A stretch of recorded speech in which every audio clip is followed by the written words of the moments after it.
जीवनी स्रोत प्रारंभिक प्रामाणिक स्रोतों में अरियापरिएशन सूत्र यमयन 26, महापरिनिब्बाण सूत्र डीएन 16, महासच्चक सूत्र यमयन 36, महापदान सूत्र डीएन 14 और आचार्यभूत सूत्र यमयन 123 शामिल हैं, जिसमें चुनिंदा खाते शामिल हैं जो पुराने हो सकते हैं लेकिन पूर्ण जीवनी है।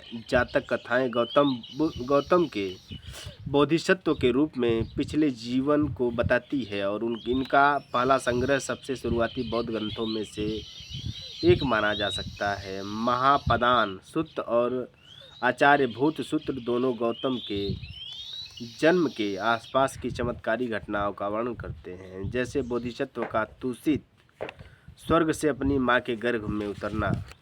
सिद्धार्थ गौतम के जीवन की पूरी तस्वीर पेश करने वाले स्रोत बाद की तारीख से कई अलग अलग और कभी कभी परस्पर विरोधी पारंपरिक जीवनियाँ हैं।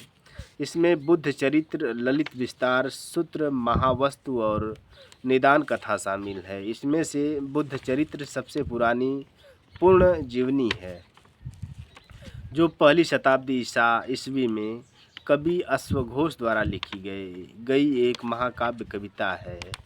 ललित विस्तार सूत्र अगली सबसे पुरानी जीवनी है, जो तीसरी शताब्दी ईस्वी की महायान सर्वास्तिवाद जीवनी है। महासंघिक लोकोत्तरवाद परंपरा से महावस्तु एक और प्रमुख जीवनी है, जो संभवतः चौथी शताब्दी ईसा पूर्व तक क्रमिक रूप से रची गई।